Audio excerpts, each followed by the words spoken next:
বন্ধুরা, আমের সিজন এসে গেছে আর আম দিয়ে কেক বানাবো না, এ তো হতে পারে না। তাই একটা আম নিয়ে নিলাম এবং সেটাকে কেটে রাখলাম। আর মিক্সিং জারে হাফ কাপ পরিমাণ মতো চিনি গুঁড়ো আর তার মধ্যে দুটো ডিম দেখুন আমি ধীরে ধীরে ফাটিয়ে এর মধ্যে দিয়ে দিলাম। এবার 1/4 কাপ পরিমাণ রিফাইন্ড অয়েল এর মধ্যে দিয়ে দিয়েছি। তারপরে কেটে রাখা আমের টুকরোগুলো এর মধ্যে দিয়ে দিলাম। সমস্ত জিনিসগুলো দিয়ে মিক্সিং জারে ভালো করে দেখুন এটাকে আমি একটা স্মুথ পেস্ট বানিয়ে নিলাম। দেখুন খুব সুন্দর পেস্ট বানানো হয়ে গেছে। এবার এটাকে আমি একটা বাউলের মধ্যে ঢেলে দিলাম ধীরে ধীরে। আর তার মধ্যে কয়েক ফোঁটা ভ্যানিলা এসেন্সও দিয়ে ভালো করে এটাকে মিশিয়ে নিলাম। দেখুন খুব সুন্দর করে পেস্টটাকে মিশিয়ে নিলাম। তারপর একটা ছাঁকনি দিয়ে 1 কাপ ময়দা, 1 চামচ পরিমাণ মতো বেকিং পাউডার, হাফ চামচ পরিমাণ মতো বেকিং সোডা আর 1 চিমটে পরিমাণ মতো নুন এর মধ্যে দিয়ে ভালো করে ছেঁকে নিলাম, যাতে এর মধ্যে কোনো দানা দানা না থাকে।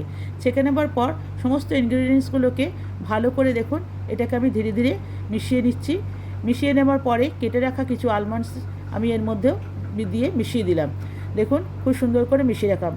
এবার একটা আমার কেক মোল্ডটা আগে থেকেই অয়েল গ্রিস করে রেখে দিয়েছিলাম।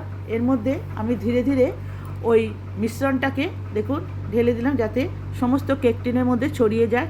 তার মধ্যে কিছু কিশমিশও ছড়িয়ে দিয়েছি, দিয়ে ট্যাপ করে নিলাম দুবার, দিয়ে কিশমিশগুলো চারদিকে ছড়িয়ে দিলাম। প্রিহিট করে রাখা আগে থাকতে আমি মাইক্রোওভেনের মধ্যে এবার কেক টিনটাকে দিয়ে দিলাম।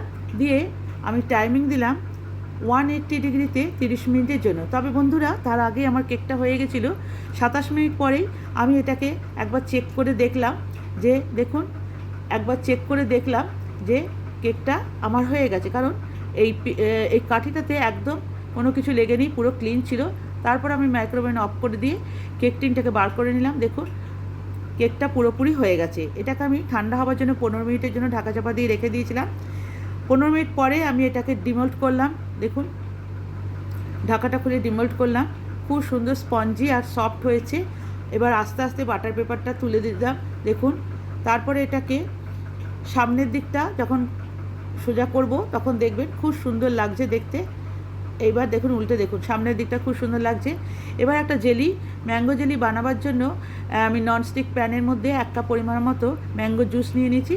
2 চামচ পরিমাণ আমি কর্নফ্লাওয়ার দিয়ে ভালো করে গুলে নিয়ে এটাকে লো হিটে যতক্ষণ না ট্রান্সপারেন্ট হয় আমি ভালো করে এটাকে জাল দিয়ে নিয়েছিলাম, একটা জেলি বানালাম। তারপরে জেলিটা দেখুন খুব সুন্দর হয়ে গেছে। এবার আমি কেকের ওপর ঠান্ডা হয়ে গেলে ধীরে ধীরে ঢেলে চারদিকে ছড়িয়ে দিলাম। দারুণ দেখতে লাগছে বন্ধুরা, খুব সুন্দর হয়েছিল, টেস্টও খুব ভালো হয়েছিল। আপনারা একবার আমার মতো বানিয়ে দেখবেন আর আমাকে কমেন্ট করবেন, শেয়ার করবেন। আমার কেকটা হয়ে যাওয়ার সাথে সাথে আমার বউ এটাকে কেটে তার সাথে রিভিউ দিয়ে দিল, খুব ভালো হয়েছে। বন্ধুরা আপনাদের কেমন লাগলো জানাবেন। আর আমার চ্যানেল লগনাস ওয়ার্ল্ডকে প্লিজ সাবস্ক্রাইব করে দেবেন।